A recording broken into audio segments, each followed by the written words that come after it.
रहीम अस्सलाम वालेकुम व्यूअर्स। आज की मार्केट रीकैप वीडियो के साथ इरफान अवान आपकी खिदमत में हाजिर। ये आज के दिन हमारी दूसरी वीडियो है। आज के दिन की जो अर्लियर वीडियो थी इसमें हमने आपको बताया था कि जो IMF का प्रोग्राम है इससे रिलेटेड कुछ अनसर्टेनिटीज़ हैं, ख़ास तौर पे एक्सटर्नल फाइनेंसिंग से रिलेटेड। उसमें 2 अरब US डॉलर्स का कैप है, तो उसमें वी आर वेटिंग कि हमें अगर IMF से कुछ कंफर्मेशन मिल जाए कि IMF उस पर कुछ रिलैक्सेशन दे रहा है या गवर्नमेंट की साइड से कुछ क्लैरिफिकेशन आ जाए कि फ्रेंडली कंट्रीज़ ने कुछ मज़ीद सपोर्ट की है, तो उससे IMF का प्रोग्राम काफ़ी ज़्यादा एक ऑलमोस्ट सर्टन हो जाएगा कि हम उस पर जाने वाले हैं। तो व्यूअर्स, आज हमने मार्केट में एक पॉजिटिव सेशन देखा और तकरीबन 371 पॉइंट्स का हमने थ्रू आउट द मार्केट हमने देखा कि इजाफा था, अच्छा पॉजिटिव मोमेंटम रहा। लेकिन मार्केट क्लोज़ होने के बाद एक डेवलपमेंट हुई है कि मॉनेटरी पॉलिसी कमेटी की एक इमरजेंसी मीटिंग हुई जिसमें उन्होंने इंटरेस्ट रेट में 100 पिप्स का इजाफा किया है। यानी पाकिस्तान में जो पॉलिसी रेट है वो 22% के लेवल पे फिक्स कर दिया गया है। और बात यही हो रही है कि ये IMF की एक और कंडीशन थी जिसको मीट किया गया है। और स्टेट बैंक ऑफ पाकिस्तान ने जो इसकी एक्सप्लेनेशन दी है, उन्होंने यही बात की है कि जो रिसेंट टैक्सेस लगे हैं, पेट्रोलियम डेवलपमेंट लेवी का इम्पैक्ट है और जो ड्यूटीज़ वगैरह उन्होंने इंक्रीज़ की हैं, उससे थोड़ा सा इन्फ्लेशनरी प्रेशर आएगा जिसको मैनेज करने के लिए 1% की इंक्रीज़ की गई है। इसके साथ साथ ये जो इंपोर्ट्स पे कर्व वगैरह थे इन्होंने मूव किए थे, तो उससे भी थोड़ा सा इन्फ्लेशनरी प्रेशर ये देख रहे हैं, तो उसको मीट करने के लिए इन्होंने इंटरेस्ट कॉस्ट को बढ़ाया है। तो व्यूअर्स, ऑब्वियसली 1% इंटरेस्ट रेट का अगर हम देखें तो मार्केट पे इतना कोई मेजर इम्पैक्ट नज़र नहीं आता। लेकिन अगर एक होलिस्टिक पॉइंट ऑफ व्यू से देखें, थोड़ा सा वाइडर एंगल से इसको देखें, तो व्यूअर्स इसका इकॉनमी के लिए ये जो इतनी हाई इंटरेस्ट रेट्स है, यानी 22% का हाईएस्ट एवर इंटरेस्ट रेट हम जिस एनवायरनमेंट में काम कर रहे हैं, ये ओवरऑल इकॉनमी के लिए काफ़ी डेट्रीमेंटल है। इससे इकॉनमिक स्लो डाउन होगा। तो व्यूअर्स, एक तो इससे इकॉनमिक एक्टिविटी कम होगी, कंपनीज की आउटपुट कम होगी और फाइनेंस कॉस्ट बढ़ेगी जिससे इनकी प्रॉफिटेबिलिटी माइनस में जा सकती है। और दूसरा व्यूअर्स बात यह है कि जो फिस्कल साइड पे गवर्नमेंट के काफ़ी बड़े चैलेंजेस हैं। एक जो हमने बजट की वीडियो में आपको बताया था कि पाकिस्तान का जो अगर हम टोटल गवर्नमेंट की इनकम देखें उसमें से प्रोविंशियल शेयर निकालें तो 6,800-900 बिलियन की फिगर बनती है।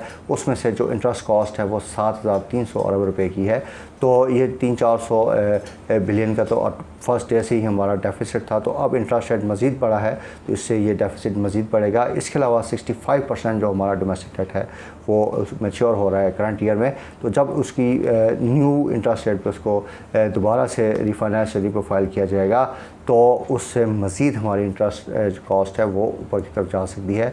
तो फिस्कल साइड पे गवर्नमेंट के लिए काफ़ी चैलेंजेस हैं। और जिस तरह के इकॉनमिस्ट बात करते हैं कि ये जो इंटरेस्ट रेट पाकिस्तान की एक इन्वायरमेंट में बढ़ाया जाता है ये ख़ुद एक जो है इन्फ्लेशन क्रिएट करता है।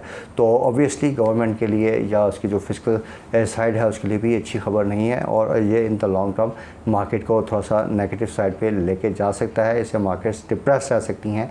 एक फ्रेश व्यूअर्स जो हम जब भी इंटरेस्ट रेटेड वीडियोस बनाते हैं उसमें आपको बताते हैं कि हाई इंटरेस्ट रेट एनवायरनमेंट में जो आपकी रिटर्न्स हैं वो बड़ी ग्रेजुअल होती हैं।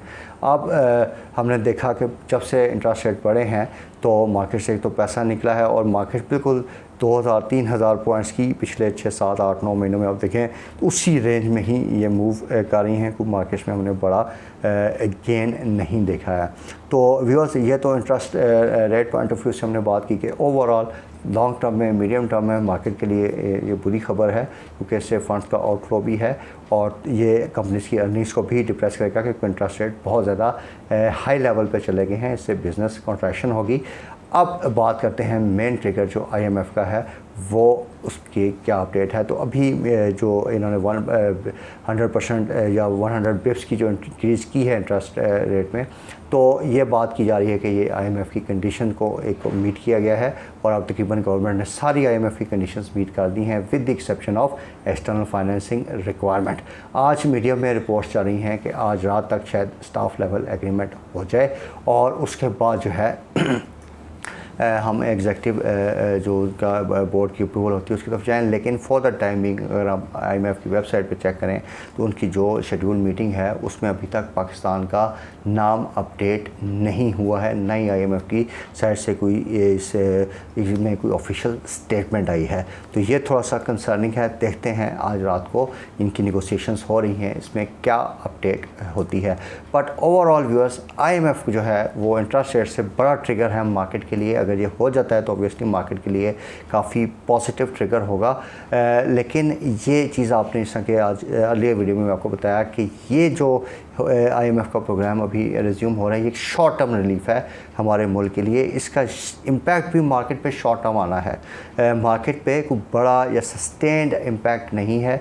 मार्केट हम यही हमारी एस्टिमेशन है कि वही जो 44,000 43,500 की जो रेंज है मैक्स वहाँ तक जाएंगी और फिर उसके बाद फिर इसमें कुछ हम दोबारा से प्रेशर मार्केट में दे सकते हैं। अगर प्रोवाइडेड के IMF का प्रोग्राम सक्सेसफुली नेगोशिएट होकर हमें फंड्स मिलते हैं तो इसमें थोड़ा सा मार्केट में एक पॉजिटिव प्राइस एक्शन आ सकता है। लेकिन ओवरऑल जो थोड़ी सी लॉन्ग टर्म पर्सपेक्टिव में देखें तो पाकिस्तान की सस्टेन्ड इकोनॉमिक रिकवरी के लिए हमें एक और IMF का प्रोग्राम जो है वो लेना पड़ेगा अगले साल। उसकी क्या टर्म्स होती हैं अब वो भी देखना है। अब बीच में गवर्नमेंट की ट्रांजिशन भी है। तो ये सारे फैक्टर्स हैं जो कि अभी हमारी मार्केट को थोड़ा सा अनसर्टन रखेंगी। लेकिन ऑब्वियसली IMF का प्रोग्राम आना बहुत बड़ी खबर है और ये आइंदा चंद सेशंस में मार्केट में एक काफ़ी अच्छा प्राइस एक्शन क्रिएट कर सकती हैं।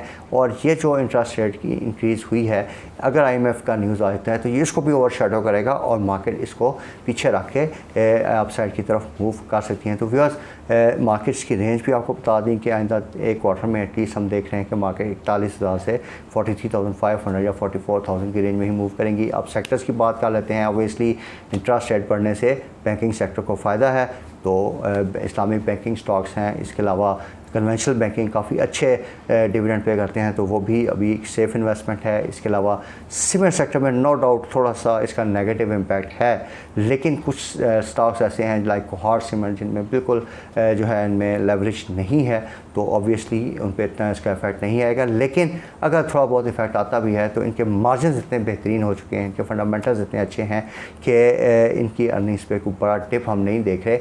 ये बेहतर मार्जिन की वजह से इस इंटरेस्ट लॉस को कवर करके एक अच्छी परफॉर्मेंस की तरफ जा सकते हैं। टेक्नोलॉजी स्टॉक्स भी सेफ बैठ है under high interest rate environment, क्योंकि इसका भी इंटरेस्ट रेट्स पे इतना एक्सपोजर नहीं होता। सिस्टम्स में हम आपको बार बार टेक्नोलॉजी स्टॉक्स रिकमेंड कर रहे होते हैं अपनी पिछली वीडियोस में।